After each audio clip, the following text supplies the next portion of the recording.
Boa noite, irmãos, que a graça, a paz do nosso Senhor Jesus Cristo seja com todos nós aqui reunidos nessa noite. O nosso texto nessa noite está no Evangelho de João, capítulo 3, versículo 29 e 30. Evangelho de João, capítulo 3, versos 29 e 30.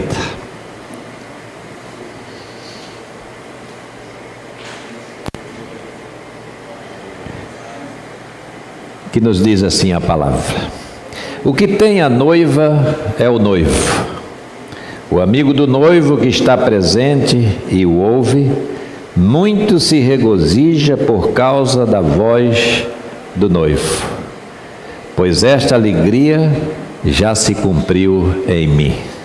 Convém que ele cresça e que eu diminua. Ministério difícil, ministério do Batista, ministério de João, porque é um ministério de transição.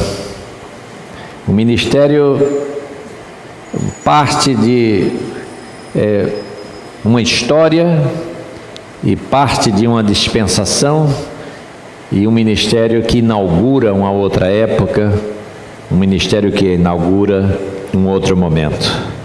E nós sabemos que esse evangelho, esse quarto evangelho, ele foi escrito e teve a sua redação lá no final do primeiro século da era cristã, provavelmente já na década de 90, entre os anos 90, início dos anos 90, final dessa década, chegando por volta do ano 100, esse é o momento em que esse texto que nós temos em mãos, chamado quarto evangelho, o evangelho de João, é essa época da redação, da preparação desse texto.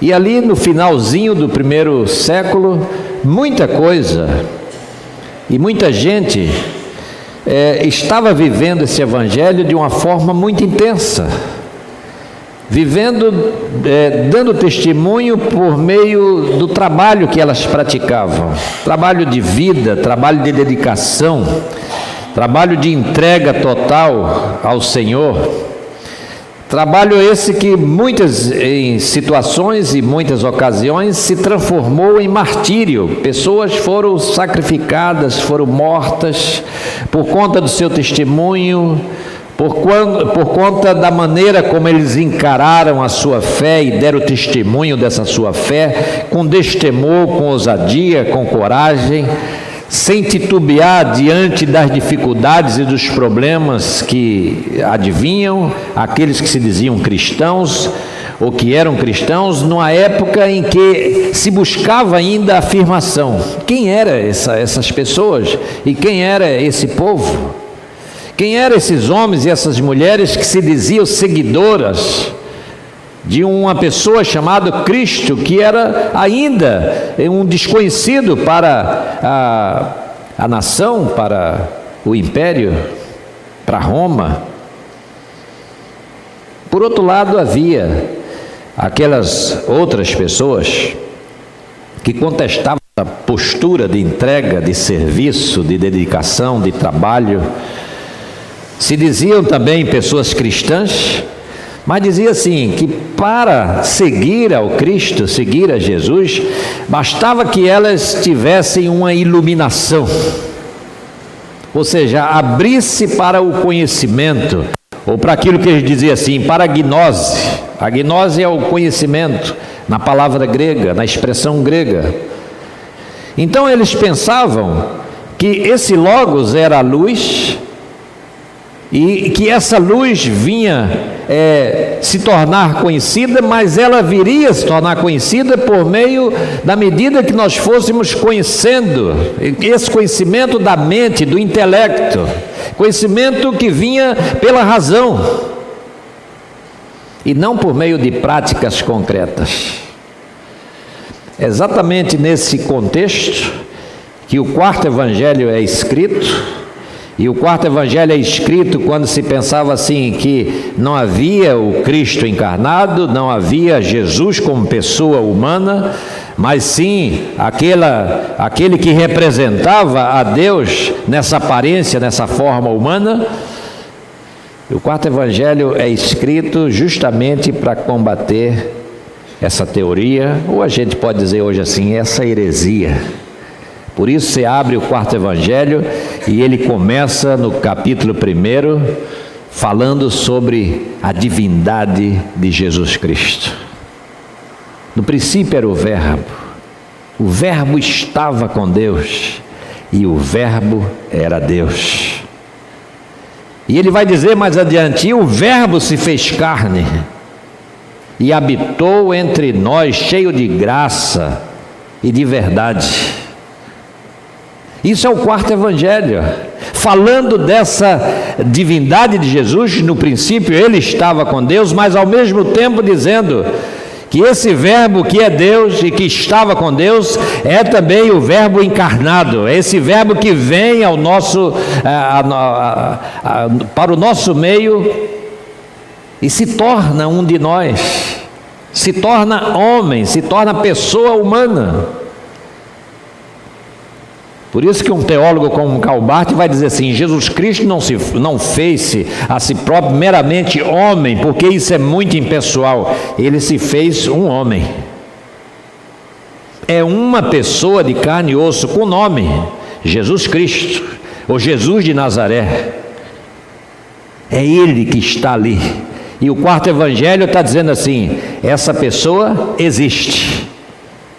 Essa pessoa peregrinou entre nós, e a palavra que habitou entre nós, do que se usa no capítulo 1, ele tabernaculou em nosso meio, ou seja, ele habitou, ele estendeu a sua tenda e veio morar entre nós.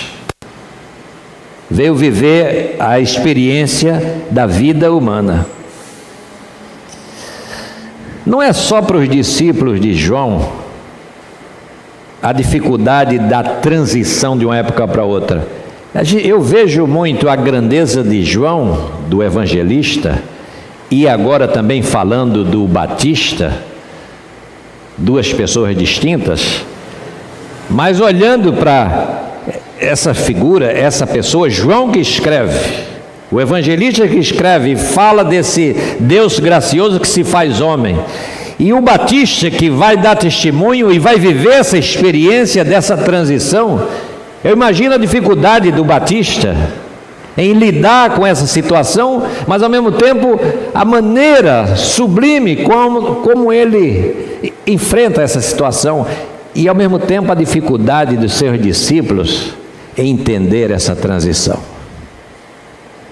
Por que essa fala de João aqui, nesse texto que lemos? Quem tem a noiva é o noivo, e o amigo do noivo que está presente, ele se alegra para ouvir a voz do noivo, e ele vai dizer, essa alegria, ele está falando com os discípulos dele, essa alegria se cumpriu em mim. Na verdade isso é uma parábola tão pequena, que essa parábola escapou de muita gente boa que escreve sobre as parábolas. Há um livro interessante chamado Todas as Parábolas da Bíblia. E aí eu olhei lá em todas as parábolas da Bíblia, não tem essa parábola.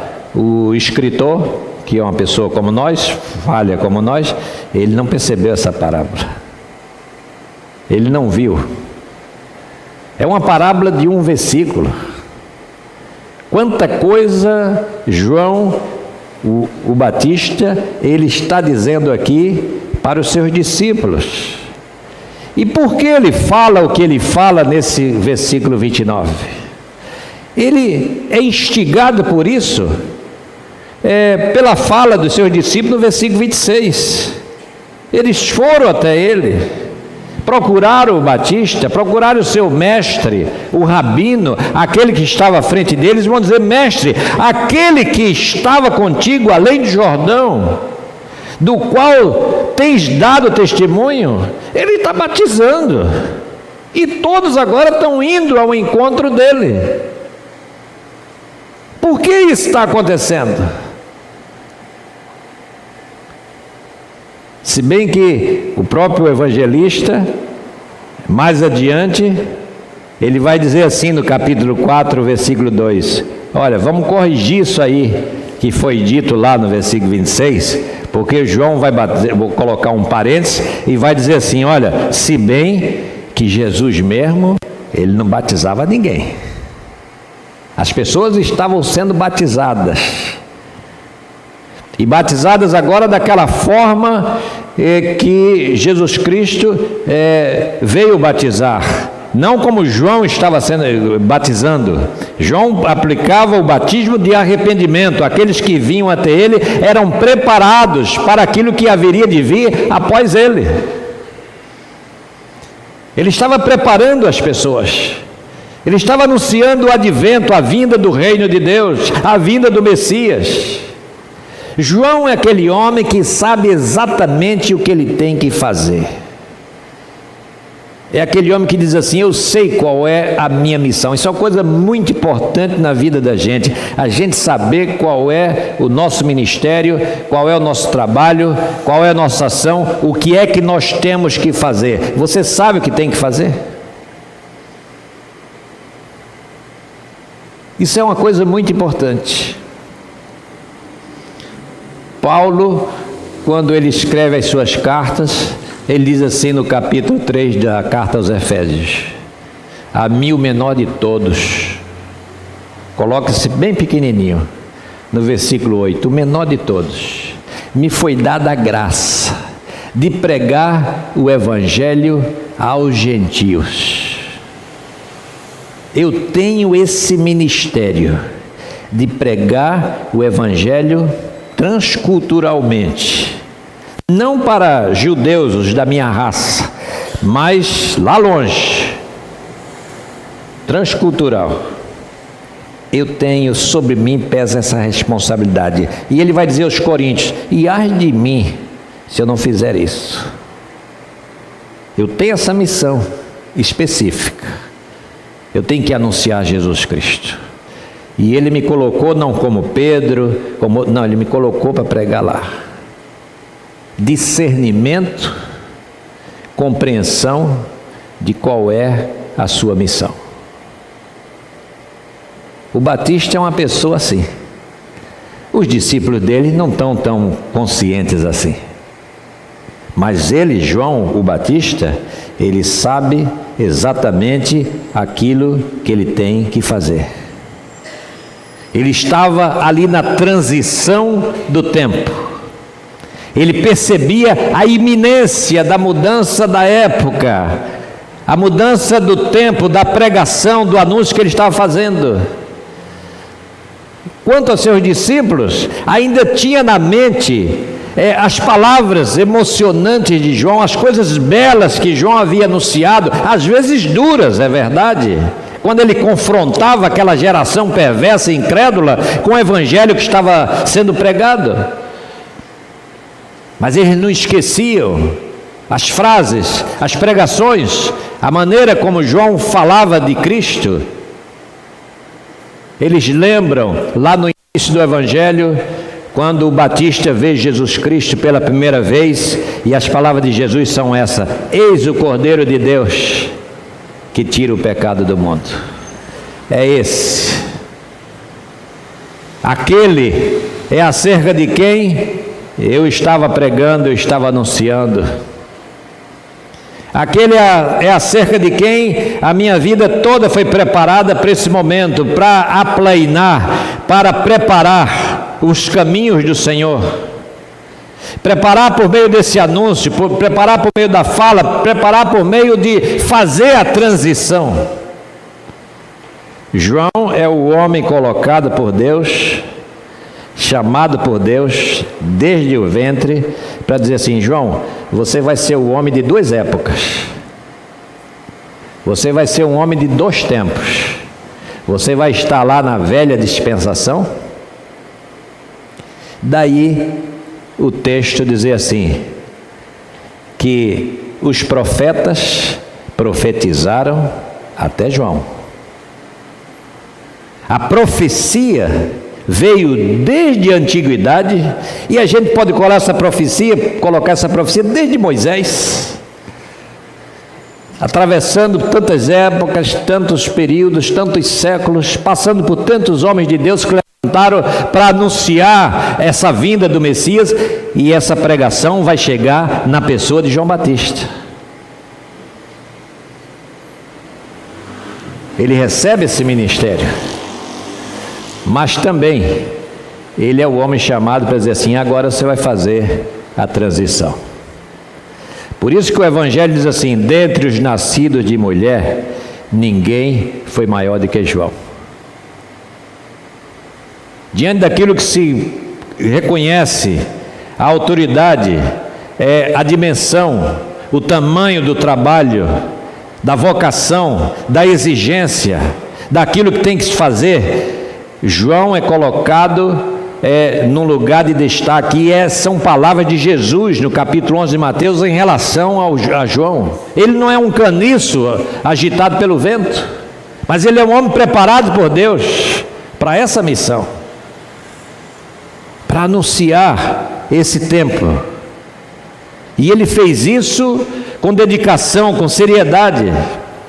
Ele fez isso cumprindo seu ministério, primeiro como um profeta da maior grandeza em meio a Israel, e agora a sua palavra reverbera por toda a Judéia, em todo lugar, na multiplicação daquilo que ele foi falando e os discípulos foram passando. Ele foi o escolhido de Deus para anunciar o advento do ungido do Senhor. Durante um certo tempo, todos os olhos estavam voltados para ele, o Batista. Era a pessoa de mais destaque ali onde ele estava. Era o centro das atenções. Era o homem que o próprio Herodes tinha medo dele, tinha receio dele, não queria enfrentá-lo. Temia pela sua palavra. Era o homem que falou a grandes e pequenos, era o homem que falou para gente pobre, humilde, camponeses lá da Palestina, mas falou também para os fariseus, para gente poderosa, os quais, quando vieram lá onde ele estava batizando, lá onde estava sendo pregado o Evangelho, ele mesmo vai dizer: raça de víbora, que foi que convenceu vocês a vir até mim? Um homem que falava sem medo. E falava sem medo porque ele falava com autoridade. A autoridade que havia sido dada por Deus. Mas quando a gente fala de transição, irmãos, a gente precisa se preparar para momentos de transição. Tem pessoas aí na vida social que durante certo tempo elas têm um certo destaque, seja aí nos meios, na mídia, só que depois elas perdem esse destaque, elas não sabem conviver com isso. Elas querem estar sempre em evidência, sempre como centro das atenções, e tem gente que faz coisas que a gente nem imagina para permanecer o tempo todo como centro das atenções. Pessoas que aparecem e querem ficar sempre em destaque, que quer que se refira a elas como sempre uma pessoa central, e não estão preparadas que esses momentos são fugazes, isso passa. Essa atenção durante um certo tempo, mas não durante todo o tempo. E aí vem então a depressão, vem a irritabilidade, não saber lidar com isso. Eu não sou mais tão importante, as pessoas não estão falando mais de mim, eu estou sendo deixado de lado. Quanta gente vivendo essa experiência, porque elas não sabem perceber que cada época da vida, cada fase da vida tem o seu jeito, tem a sua maneira, que Deus tem planos para a gente, e esses planos eles podem mudar, e eles mudam. E eles trazem outra situação, outra realidade. João estava preparado para isso porque ele sabia exatamente qual era o seu ministério. Eu sou aquele que vem preparar o caminho do Senhor. Mas os discípulos deles não tinham esse discernimento. João vê a Jesus, reconhece ele como Messias, como ungido de Deus, e aí depois, à medida que Jesus Cristo é batizado por ele mesmo, ele não queria fazer isso, mas Jesus deixa por enquanto que é preciso se cumprir toda a justiça. João, faz o que tem que fazer. O batismo que João aplicava era um batismo de arrependimento, mas não havia arrependimento em Jesus. Simplesmente esse cumprir toda a justiça, dizer, é assim que está acontecendo. As pessoas estão sendo batizadas. João, não se preocupa, me batiza. Deixa ser dessa maneira. E João cumpre o seu ministério. E na medida que o Senhor Jesus é batizado, e aí o Evangelho fala, daquela voz de Deus falando, que vem e diz, este é meu filho amado, em quem me comprazo. E quando vê a pomba descendo do céu, o símbolo do Espírito Santo revestindo a Jesus de todo o poder, de toda a autoridade para o cumprimento do seu ministério, João tinha completa noção, tinha completa consciência do que aquilo significava. Um homem a quem Deus se revela de uma maneira muito grande, muito ampla. Mas os discípulos dele tiveram certa dificuldade, e esse texto aqui, ele fala exatamente disso. Senhor, aquele que tu batizaste, ou seja, se tu batizaste, ele é menos importante do que a ti. Ou seja, nós estamos no início do ministério, do ministério de João, no início do que vai ser o ministério de Jesus. A pessoa de Jesus ainda era uma pessoa desconhecida das pessoas. Mais adiante nós vamos ver no Evangelho, o próprio Jesus perguntando a seus discípulos, quem as pessoas estão falando que eu sou? E as respostas são desencontradas. É um profeta, é Elias, é Jeremias, enfim. Só Pedro que vai dizer, tu és o Cristo, o Filho de Deus vivo. Mas as respostas são respostas desencontradas. A gente diz assim, mas aquelas pessoas não sabiam quem era Jesus. Irmãos, às vezes não sabemos quem é Jesus. A gente precisa parar e refletir sobre a grandeza do Senhor Jesus, para que Ele de fato continue nessa expressão dessa palavra de João. Olha, gente, meus discípulos, convém que ele cresça, que ele continue crescendo, e que nós, que somos seus discípulos, que a gente, na nossa insignificância, a gente não está aí para aparecer, nem para ter posição de destaque, nem para ter o nome citado toda hora nas publicações, nem para que...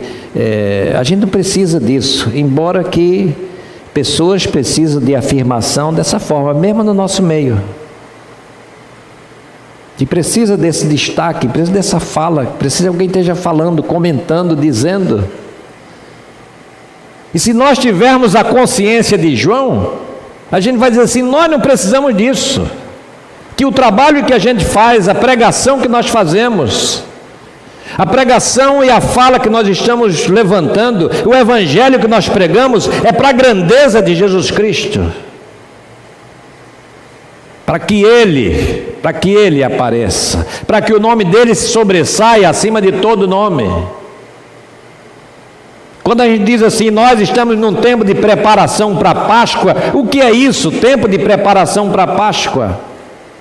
Vamos falar da ressurreição de Jesus, falar do ministério de Jesus. Isso é um tempo de preparação e não pertence a nenhum grupo, mas é um tempo assim de reflexão. Será que eu sei de fato quem é Jesus Cristo? Será que nós sabemos quem é esse Senhor que nós dizemos que servimos? Porque não é a nossa fala que vai denunciar isso, não é o nosso discurso que vai denunciar isso, mas é aquilo que nós fazemos, são as nossas ações, as nossas atitudes, são as práticas. As nossas práticas são práticas que se identificam com as práticas de Jesus Cristo. Não é o discurso, que discurso as pessoas podem ter. Mateus capítulo 7 diz assim, Jesus dizendo: olha, muitos vão dizer assim, Senhor, Senhor, em teu nome fizemos isso e aquilo. E o próprio Senhor vai dizer assim: eu não conheço vocês, não vos conheço. Ah, mas nós tivemos pregando. Pois é, mas pregaram, mas não foram enviados por mim. Tem profetas e tem falsos profetas. Os profetas são mais ou menos? São menos. Sempre o falso profeta é em maior número. Eu acho que a proporção é aquela lá de Acabe, uns 400 contra 1. É sempre assim nessa proporção. Então não é o discurso, não é dizer, a salvação, o evangelho, não é uma proposição, eu já declarei. A gente declara tanta coisa e depois aquilo não é nada. A gente às vezes diz tantas coisas que nós mesmos nem lutamos para que aquilo seja assim, daquela forma. Eu tenho um amigo bem sem vergonha, ele diz assim: bora almoçar? Eu nem ligo mais, porque aquilo é só uma coisa para dizer. Ele não vai almoçar com isso. Se ele marcar e eu for lá de bobeira, eu vou ficar lá, porque ele vai dizer depois que esqueceu. Não é má pessoa, eu já aprendi isso, mas ele é assim, ele não liga porque ele fala. E eu digo assim para ele: eu tenho que aprender isso com você. Esse teu jeito aí esquisito, mas esse assim nos encontros, quando para pregar, para fala, ele é um pastor sério, mas tem essa coisa na vida dele. Tantas vezes a gente diz coisas que queremos que seja assim, ou queremos que seja de outra forma, e a gente depois não cumpre nada daquilo. Por isso que Paulo, ao escrever a carta aos Romanos, no capítulo 7, ele vai dizer: tem misericórdia de mim, Senhor, porque o bem que eu quero fazer, eu não faço, ou não estou praticando. O mal que eu não quero, eu estou sempre fazendo. Miserável que eu sou, quem vai me livrar de mim mesmo? Às vezes a gente precisa ser salvo de nós mesmos. É a gente que cria as situações. Provérbio diz assim: Deus fez o homem reto, mas ele se meteu em muita confusão. É assim que nós somos. Então a gente precisa pedir misericórdia ao Senhor. Os discípulos de João, eles não entendiam isso ainda. Nós estamos numa transição. A gente teve um papel, a gente desempenhou uma tarefa, o Senhor nos chamou para preparar o caminho do Senhor. Nós estamos fazendo isso, estamos ajudando a João a praticar isso, a fazer isso, mas vai chegar o momento quando aquele anunciado, aquele de quem nós pregamos, aquele que nós anunciamos, quando ele assumir plenamente, quando ele for batizado, receber o Espírito Santo de uma maneira visível, iniciar o seu ministério, aquele ministério de João que era o expoente, João que era aquela figura central, vai se tornar meramente um servo, um discípulo. Ou seja, aquele que estava em destaque, agora está ali como um servo. Para muitas pessoas, isso é algo extremamente difícil. Sair de uma posição de mando, e agora você não está mandando mais nada, você agora faz parte da equipe. Isso é difícil para muita gente, irmãos. pode ser difícil para mim. Será que eu estou preparado para isso? Para dizer, agora eu tenho que ir desaparecendo, eu tenho que ir sumindo. Não é meu nome que tem que aparecer. Você passa em certas comunidades, qual é o que está escrito nas portas? Fulano e tal, ciclano e tal, dona fulana, dona esposa, não sei o que. É assim. E Jesus, não, eles anunciam Jesus. Mas os nomes precisam estar lá. O destaque, a foto. E aquilo, foto tamanho natural. Imenso. É o destaque. E se disser assim, ó, não vai ter mais foto não, nem mais destaque, nós não somos nada.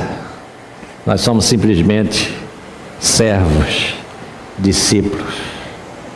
Ou como dizia Paulo, eu sou escravo de Cristo. A tradução coloca servo, que é uma maneira mais assim, mas a palavra mesmo é doulos, escravo. Eu sou escravo de Jesus Cristo. Eu submeti minha vontade a Ele. É assim que Paulo se coloca. Lutero dizia assim, não coloque nada em meu nome, eu não quero o nome de nada. Sabe por quê? Eu sou um saco de verme. Bota meu nome em nada não adiantou. Botaram o nome. Mas não foi porque ele quis não. Uma coisa é Lutero, outra coisa é o que fizeram com o nome dele. Por quê? Era um homem com plena consciência do seu tamanho, da sua dimensão. Eu não quero ser nada. João é esse homem, irmãos.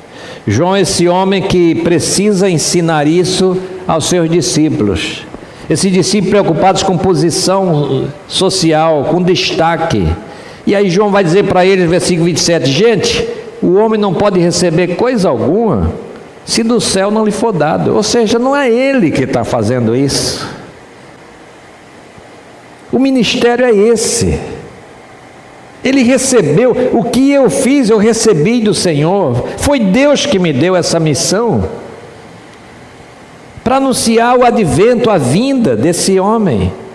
Esse homem que encarnou e está aí presente, do qual sou testemunha. Ele é a luz, eu não sou luz, mas ele é luz. Leia o quarto evangelho que você vai ver essas expressões. Ele é a luz.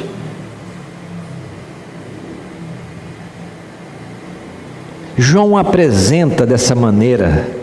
Ele está falando com a comunidade de discípulos. Ele está entendendo a dificuldade dos discípulos de entender essas coisas. Porque os discípulos estavam em meio àquele movimento. Um movimento de ascensão, um movimento de caminhada lá para cá. E de repente, abruptamente, aquilo se rompe, aquilo termina. E alguns julgaram assim, isso é errado. A gente trabalhou tanto, a gente se gastou tanto, e agora nós vamos ficar de lado?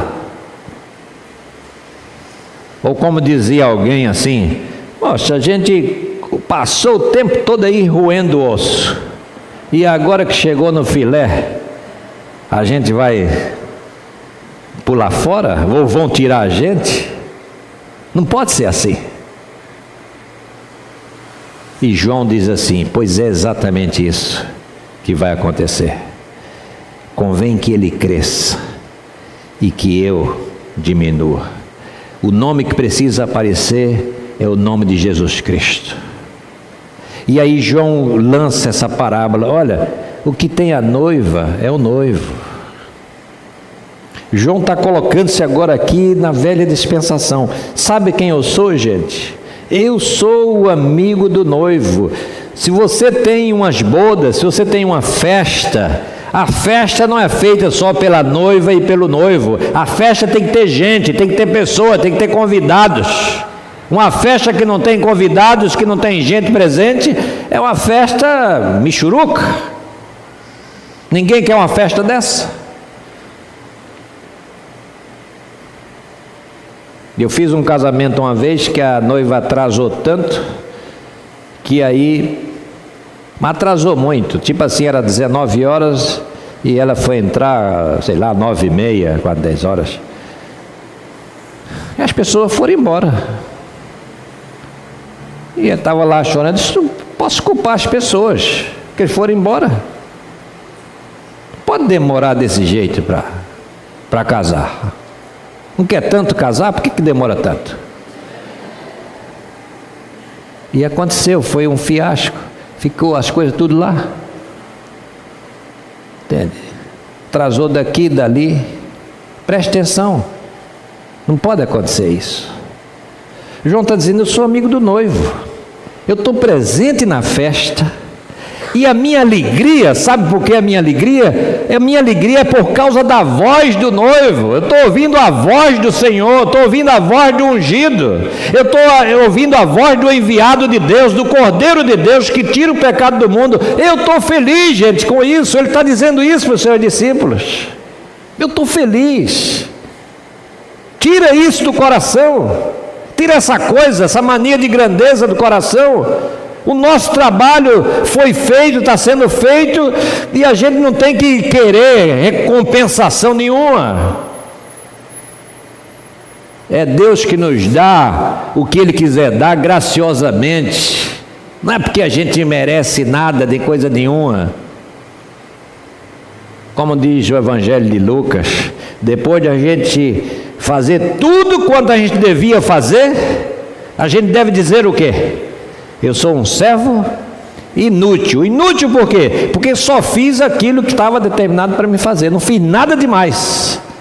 Se você está aqui na igreja e você está trabalhando demais, se teve um fim de semana cheio, como foi ontem, ação social e festa da mocidade de noite, e viramos a noite aqui, e saímos quase meia-noite, e volta hoje, e culto, e assembleia, nós não estamos fazendo nada demais, irmão. Não adianta dizer assim, demais esse trabalho. A gente só está fazendo o que é para fazer. E tudo é o quê? Para a honra e glória do Senhor Jesus. Convém que Ele cresça e que a gente diminua. Então João diz assim, olha, gente, eu estou alegre. Essa alegria por ouvir a voz do noivo, o noivo chegou. Aquele que eu anunciava chegou.